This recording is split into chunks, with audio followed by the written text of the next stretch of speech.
লাইফে ব্যক্তিকে স্মার্ট বানানো, রোদপটি থেকে কোটিপতি বানানো, কম পরিশ্রম করে ভালো রেজাল্ট পাওয়া হলো ভালো রাহুর প্রভাব।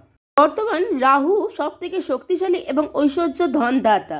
বিশ্ব চলছে এই টেকনোলজির রাহুর প্রভাবে। 2 মে 2025 রাহুর রাশি পরিবর্তন করে কুম্ভ রাশিতে প্রবেশ করছে। বৈদিক শাস্ত্র অনুযায়ী এই পরিবর্তন জ্যোতিষের এক মহা গুরুত্বপূর্ণ পরিবর্তন। খারাপ প্রভাব মানুষকে কোটিপতি থেকে শূন্যপতি করে দেয়। নানা সমস্যার সম্মুখীন হতে হয় এই রাহুর কুপ্রভাব দৃষ্টিতে। ভুলভাল ডিসিশন, জীবনের অসফলতা, মতিভ্রম হওয়া, নেগেটিভিটি, ডিপ্রেশন, পড়াশোনায় অমনোযোগী, সম্পত্তির ক্ষতি, ঋণগ্রস্ত হওয়া, ভুল চিকিৎসা সবই রাহুর প্রভাবে দেখা যায় ব্যক্তির জীবনে। আর এই খারাপ রাহু থেকে মুক্তি পেতে আমরা কয়েকটি রাহুর ছোট ছোট উপায় করে থাকতে পারি আমাদের নিজেদের জীবনে। প্রথমত, শনিবার করে নিজের বাথরুম পরিষ্কার করতে হবে নীল রঙের হারপিক দিয়ে।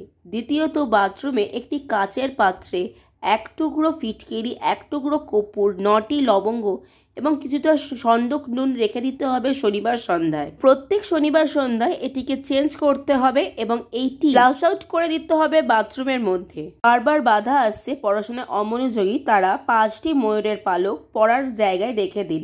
এই 5টি পালক শ্রীকৃষ্ণের মন্দিরে শ্রীকৃষ্ণের পায়ের চরণ স্পর্শ করে রাখলে খুব ভালো হয়। একটি মহা উপায় হলো শনিবার দিন ব্রহ্ম মুহূর্তে বা গোধূলি লগ্নে একটি তামার ঘটিতে গরুর দুধ এবং কালো তিল মিশিয়ে শিবলিঙ্গের ওপর অথবা অশ্বত্থ গাছের গোড়ায় নিবেদন করুন। অবশ্যই রাহুর কুপ্রভাব থেকে আপনার জীবন রক্ষা পাবে, কারণ রাহু বৈদিক শাস্ত্র অনুযায়ী এক রহস্যময় গ্রহ। পরিবর্তন মানুষের জীবনে আকস্মিক যেমন ক্ষতি দিতে পারে তেমনি লাভও দিতে পারে। মানসিক এবং শারীরিক শান্তির জন্য অবশ্যই এই ছোট ছোট উপায়গুলো করুন রাহুর কুপ্রভাব থেকে দূরে থাকার জন্য। চ্যানেলটিকে সাবস্ক্রাইব করে পাশে থাকুন। রাধে রাধে।